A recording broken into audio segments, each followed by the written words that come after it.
Oke, baik. Assalamualaikum warahmatullahi wabarakatuh. Saya Rafael Ahmad Palivi dengan NIM 163251086. Hari ini saya akan membahas laporan praktikum saya dari mata kuliah pengukuran dasar dari topik Hukum 2 Newton dari kelas RK2. Di sini anggota kelompok saya dimulai dari dasar teori. Saya menjelaskan Hukum 2 Newton kalau menyatakan bahwa laju perubahan momentum suatu benda sebanding dengan gaya yang bekerja padanya dan memiliki arah yang sama. Di sini saya menggunakan rumus F sama dengan M kali A atau M massa kali percepatan. Sedangkan gaya didefinisikan sebagai setiap tindakan yang dapat mempertahankan atau mengubah gerak suatu benda maupun menyebabkan perubahan bentuk pada benda tersebut. Sistem dengan dua benda. Nah, tujuan dari praktikum ini adalah mahasiswa mampu memverifikasi hukum Newton pada sistem mekanik dengan benar.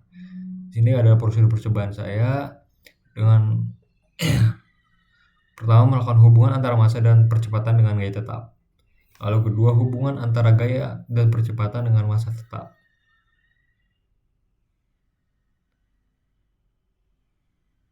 Data hasil percobaan.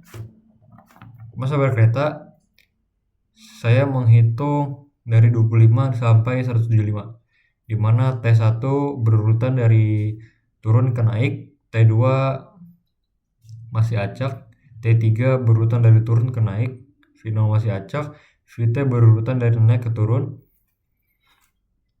dan juga A-nya. Begitupun juga dengan tabel percobaan kedua. Analisis.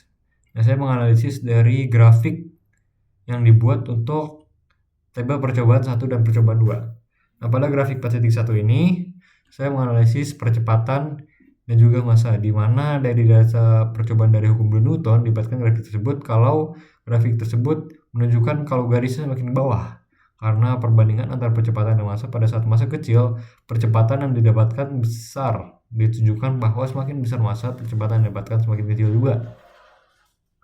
Lalu pada grafik ini, grafiknya cukup naik turun karena semakin naik ke atas, menunjukkan grafik naik turun tapi semakin ke atas. Hal ini dikarenakan massa yang diberikan sama tetapi gaya yang diberikan berbeda-beda.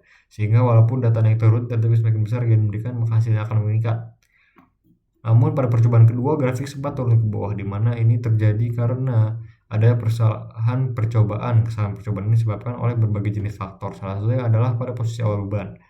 Jika posisi awal beban tidak sesuai dengan posisi awal beban pada percobaan berikutnya, maka dipengaruhi sensor yang mendeteksi waktu yang ditempuh dengan mencapai titik tertentu.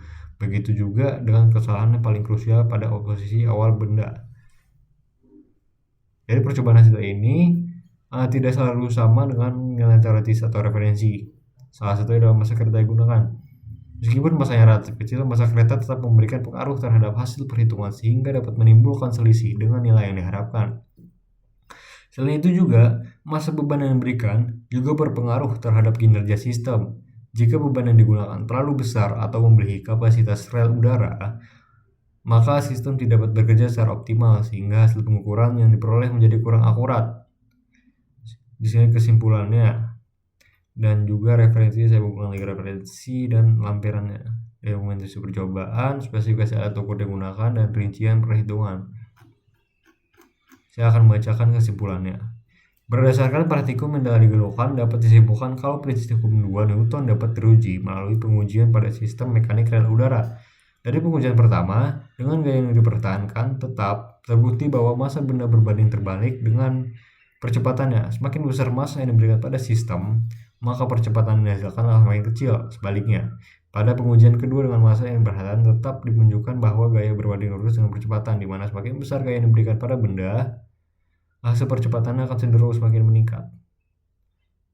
Meskipun demikian, hasil eksperimen diperoleh tidak selalu sama persis dengan nilai referensi atau teoritis. Akibatnya, ada yang beberapa faktor kesalahan selama percobaan berlangsung. Faktor kesalahan yang paling mempengaruhi hasil adalah ketidakkonsistenan pada posisi awal beban yang berdampak langsung pada keakuratan sensor dalam mendeteksi waktu tempuh kereta. Selain itu, massa kereta itu sendiri serta penambahan beban yang memiliki kapasitas optimal rel udara juga turut mengaruhi kinerja sistem sehingga menyebabkan hasil perhitungan dan pengukuran menjadi kurang akurat.